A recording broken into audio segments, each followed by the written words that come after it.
ریکا برای هل بجارتنین جواتن پارزگان گر مگره ایدی هر آلیه که جبوی خوب تایبتیجی بانگشت که هول ده باوریا خلکی بدز بخه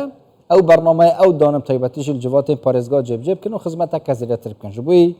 ایدی جواتن پارزگاه تایبتیجی نینوی پارتی چل بره و برنامه او چیه هم جه هول دیم تایبتیجی بربجیران میفهم که جبوی و ساعتیجی دکتر افراح حسین بربجیرا پارتا جبوی جواتا پارزگاه نینوی وید گل مدابه این گل خیرات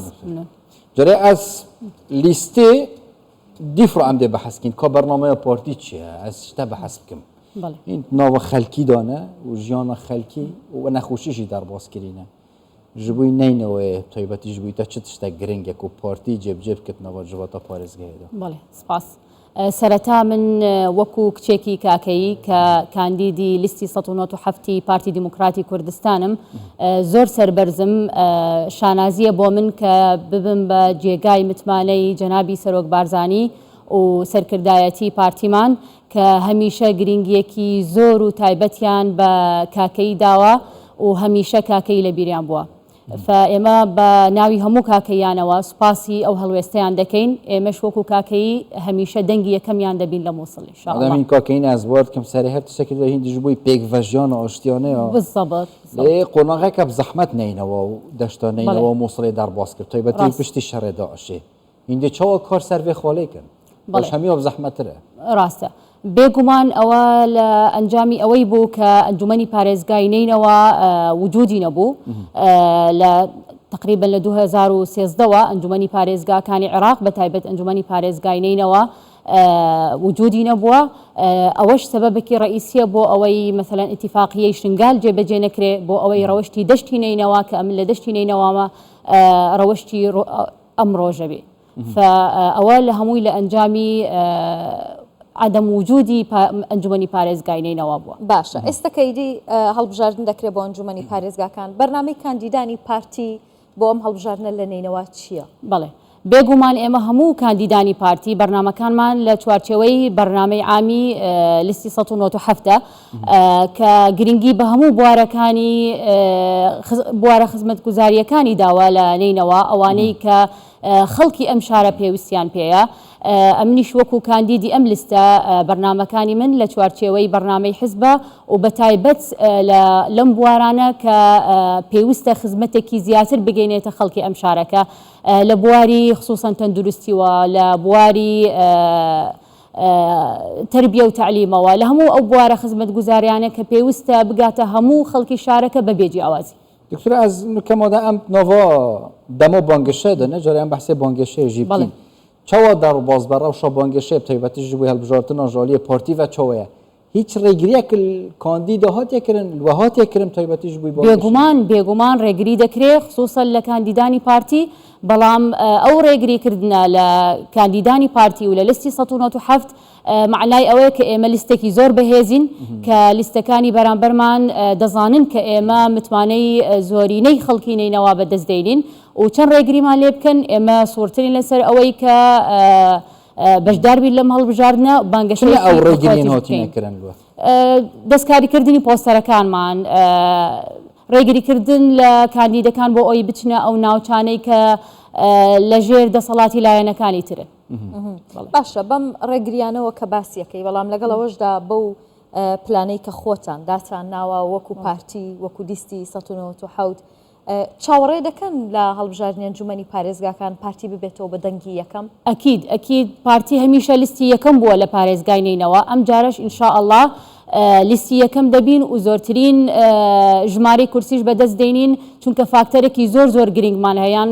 دوو فاکتەر بڵێم بەڕاستی فاکتەری یەکەم وجودی بەرپرسی مەکتەبی ڕێخستنی نینەوە کاک نەوزاد هاتی کە ئینسانێکی مەقبولیەتێکی زۆری هەیە لە هەموو پێکهاتەکانی ئەم پارێزگایە بە تایبەت برایەن عەرەبەکان فەوە فاکتەرێکە بۆ ئەوەی دەنگمان زیاد بکە لە ئەم هەڵبژاردنە. فاکتەری دووەمیش ئەوەیە ئەگەر تەمەشای لیستی پارتی دیموکراتی کوردستان بکەن 52 کاندیدین لە هەموو پێکهاتەکانی نینەوە ئەوە معنای ئەوەیە ئێمە جێگای متمانەی هەموو پێکهاتەکانین و دەنگی هەموو پێکهاتەکانیش بەدەست دەهێنین. هین چەند سەردانە خەلکیت کن جۆرە دەستپێکی ژوور دەستخستنە باوەریەوەنە لێ گشتی خەلک چت بێژن گرێدای هەڵبژاردنە بێزارن یانژی او آمادن بجداری که باش کن تایبتشی پشتی اواچی بی نوا عراقی دا تایبتشی لوان نافچیان و گریدای شهر داعشی او ما حتی جیان جی بیزار بینه بله حتما خلق هەیە کە بێزارە لە پرۆسەی سیاسی و لە پرۆسەی هەڵبژاردن بەعام لە عێراق بەڵام ئێمە هەمومان هەموو هەوڵ و توانای خۆمانەوە محاولە دەکەین قەناعەت بێنین بەم خەڵکە کە ئەم هەڵبژاردنێکی زۆر حساسە پێویستە زۆرینەی خەڵک بەشدار بن لەم هەڵبژاردنە و دەنگی خۆشیان بدەن بە لیستی ئێمە چونکە لیستی ئێمە تاکە لیستە کە بتوانێت پێ بکەن بۆ ئەوەی ڕەوشتی ئەم شارە بەرەو پێشتر بڕوە. جداییەکیت بینین مثلا ئاخفنا خەلکیدا سەردەریان کوهی ئەو زانن پارتیە و کوردە جداش ئالێ دنیەن عێراق دێ خزمەتان نینەوە کرد. بەڵێ بێگومان. باشە. دکتۆرە وەکو پارتی لە نینەوە هەوڵی بەدەستێنانی چی دەدەن؟ پۆستی پارێزگاری نینەوەیە خۆت پۆستی سەرۆکی ئەنجومەنی پارێزگا لە ڕاستیدا ئەوە بۆ پاش ئەنجامی هەڵبژاردن ئەوەی بەجێدێڵین و ئەوە بڕیاری سەرکردایەتی حیزبە بەڕاستی بەڵام ئێمە گرنگ نییە لای ئێمە چی پۆستێک بەدەست بێنین گرنگە بۆ ئێمە بتوانین خزمەت بە هەموو خەڵکی نینەوە بکەین بە گشت پێک هاتەکان چونکە دەزانن پارێزگای نینەوە پارێزگایەکی فرەنەتەوەیە فرە مەزهەبیە فرە پێک هاتەیە گرنگە لای پارتی خزمەتی هەموو پێک هاتەکان بەبێ جیاوازی بکە. سایکردنا ڕەوش و دوو خەڵ تایبەتیشی ناوچەیان کوردستانیان گرێدای مادەیە 140 و ئەو ناوچەیەژی بخوڤەتگرن ji بووی پارتی حتا چ ڕۆدا vêcarê cêgiringiye û çi planek vêcarê heye cidaş salên derbas bî. بەڵێ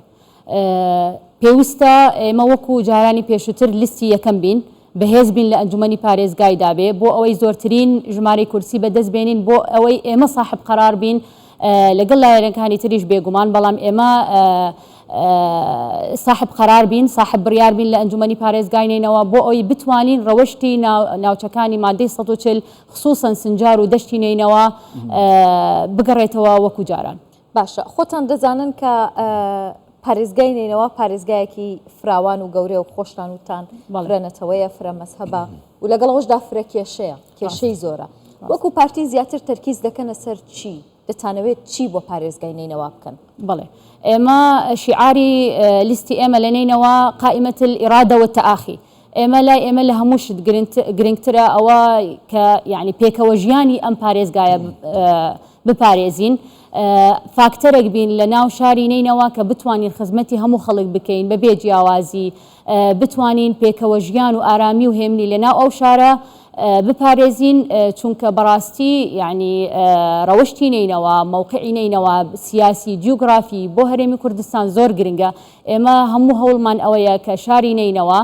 ببێتە نمونەیەک وەکو شارەکانی هەرێمی کوردستان بۆ ئەوەی ئەمن و ئارامی کوردستانیش بپارێزین. خەڵک ژێتوێ بوارێدا و هینجی چەندین جۆرەوە ئێماژە پێکرد و پارتی بێ جودایی دەی خزمەت هەمی پێکهاتێن ولی و نەتەیب کەلێ وەکیلتەژیل دەست پێکێ دکتۆرە ئێماژە پێکردی کو تو کاکەی یا دەشتانەینەوەیە ڕەنگە نوکە کاکەی یاژی چاڤلتە بێت ئەکید تایبەش بووی پێکهاتەکەوەکە کاکەییان هیندە چ بکەن چونکە هیندە ببنە دەنگێوانە. بەڵێ من وەکو کچێکی کاکەیی ئاماژەم پێکرد دەمە دەنگی هەموو کاکەیەکان لە ئەنجومەنی پارێزگای نینەوە هەروەها دەمە دەنگی هەموو پێک هاتەکانی نینەوە چونکە ئێمە هەدەفی ئێمەیە ئامانجی ئێمەیە خزمەتی هەموو پێک هاتەکان بکەین بەبێ جیاوازی. سەرکەوتوو بن زۆر بەخێر بێ دکتۆرە فراح حسام حسێن بەربژێری پارتی بۆ ئەنجومەنی پارێزگای نینەوە.